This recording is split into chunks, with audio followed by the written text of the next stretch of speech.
அனுபவமாய் நாம் பெற வேண்டும், அனுபவமாய் நாம் பெற வேண்டும்.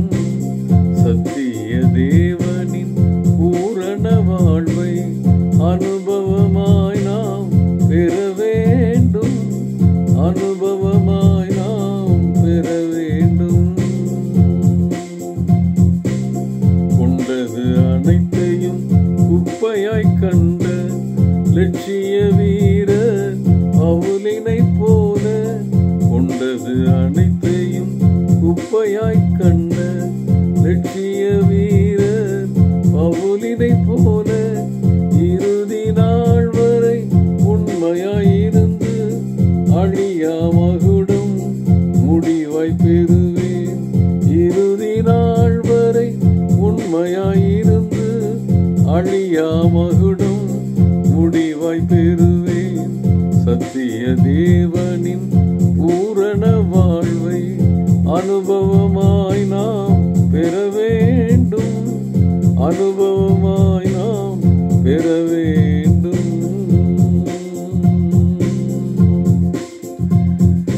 டியர் ஃப்ரெண்ட்ஸ், அன்பின் வாழ்த்துக்கள். ஆண்டவரும் இரட்சகருமாகிய இயேசு கிறிஸ்துவின் இனிய நாமத்திலே உங்களை வாழ்த்துகிறேன். நம்மை அழைத்தவர் உண்மையுள்ளவர்.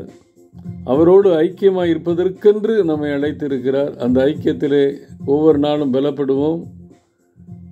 1 கொரிந்தியர் 9ஆம் அதிகாரத்தை தியானிக்க இருக்கிறோம்.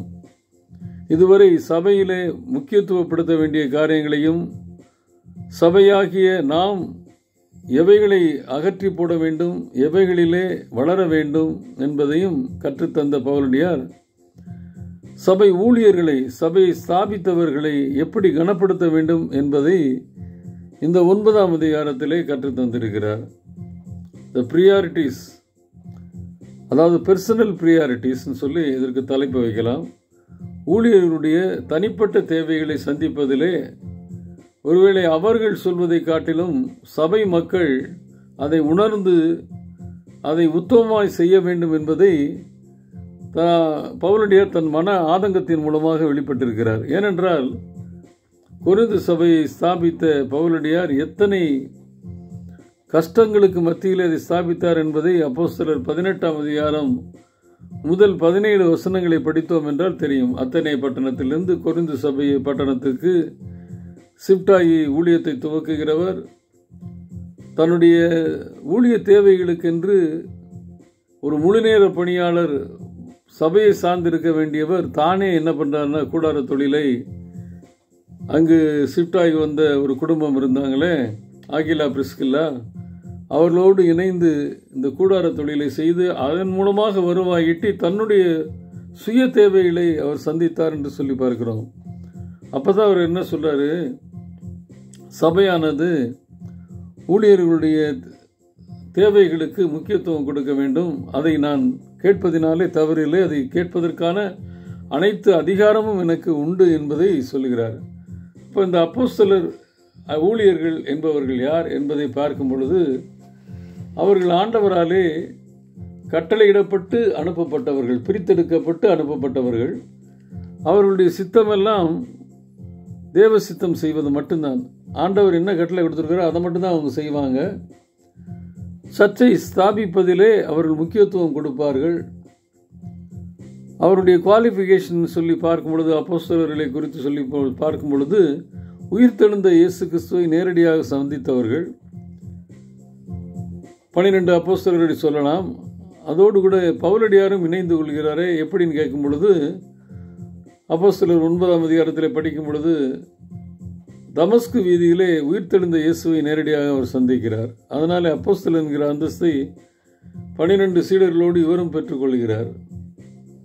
அது மட்டுமல்ல, அடையாளங்களையும் அற்புதங்களையும் செய்வதற்கேற்ற வகையிலே அவர்களுக்கு கிஃப்டை ஆண்டவர் தந்திருக்கிறார். அதன் மூலமாக அவர் அடையாளங்களையும் அற்புதங்களையும் செய்கிறார்கள். உயிர்த்தெழுந்த இயேசு கிறிஸ்துவை பார்த்தவர்கள் மட்டுமல்ல, அவர் உயிர்த்தெழுந்ததற்கு சாட்சியாய் நிற்கின்ற ஒரு சாட்சிகள் அப்போஸ்தலர்கள். அது மட்டுமல்ல, அவர்கள் கிறிஸ்துவனுடைய ரெப்ரசன்டேட்டிவ்ஸ்.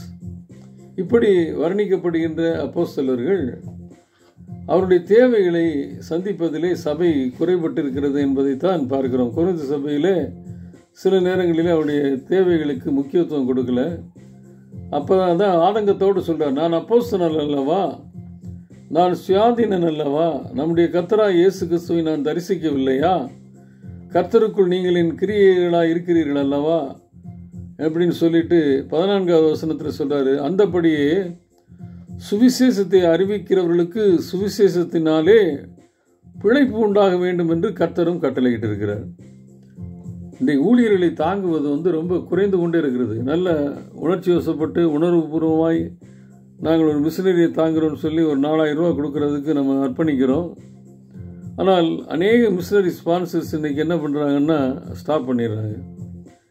நேற்றைய 2 தினங்கள் நாசரேத்திற்கு அருகாமையுள்ள தைலாபுரத்தில் ஒரு அருமையான ஒரு ரிட்ரீட் சென்டரில் மிஷனரிகள் எல்லா ஊழியர்கள் எல்லாம் கூடி ஜெபிப்பதற்கு ஒரு ஏற்பாடு செய்திருந்தாங்க. அதில் ஒரு சகோதரன் பேசும்பொழுது சொன்னார், ஏன் இன்னைக்கு மிஷனரியுடைய பிள்ளைகள் மிஷனரியில் வர்றதில்லை அப்படின்னு பார்க்கும் பொழுது, அவங்க மிஷனரியில் போனாங்கன்னா சம்பளம் அதே பெற்றோருக்கு கொடுக்கப்பட்ட மாதிரியே 5000 ரூபா 4000 ரூபா சம்பளம் இருக்கும். அவங்க படித்து போனாங்கன்னா ஐடியில் ஜாயின் பண்ணால் 1 லட்சம் ரூபா சம்பளம் கிடைக்குது. ஏன் இந்த பாடுகள் எங்கள் பெற்றோர்களைப் போல அப்படின்னு சொல்லி எங்களுடைய தேவைகளை நாங்கள் சந்திக்கணும் அப்படிங்கிற ஆசையோடு கூட மிஷனரி பணிகளில் அநேக நேரங்களில் அவர்களை தொடரோட்டத்தை தொடர செய்வதில்லை. அதை நம்ம குறையாகவும் சொல்ல முடியாது. அப்போ அவர் சொன்னார், ஐடியில் உள்ளவங்களுக்கு 1 லட்சம் கொடுக்குறாங்களே, அது மாதிரி சபை ஊழியர்கள் எல்லாம் சேர்ந்து சபை மக்கள்லாம் சேர்ந்து ஏன் ஒரு மிஷனரிக்கு 1 லட்சம் ரூபா சம்பளம் கொடுக்கக்கூடாதுன்னு கேட்டாங்க. ஒரு கடினமான கேள்வியாக இருந்தாலும் உண்மை தான். 5000 சம்பளத்தை வாங்கிட்டு எப்படி அவங்க வாழ்க்கையை நடத்த முடியும்?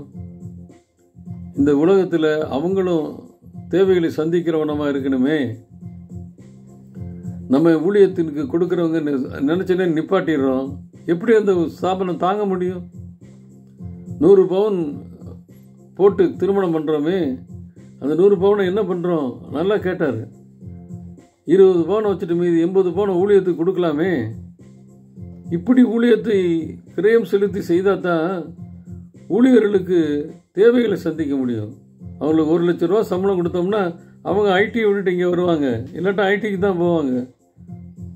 ஆண்டவருடைய பணி மிக சிறப்பானது அப்படின்லாம் சொல்கிறோம். ஆனால் சிறப்பானதை ஊழியர்களுக்கு கொடுக்க தயங்குகிறோமே.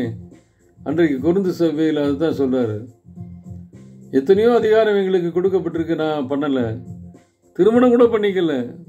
திருமணம் பண்ணியிருந்தேன்னா அந்த மனைவிக்கு சேர்த்து நீங்கள் தாங்கணுமே, ஆனால் திருமணம் கூட நான் பண்ணலை.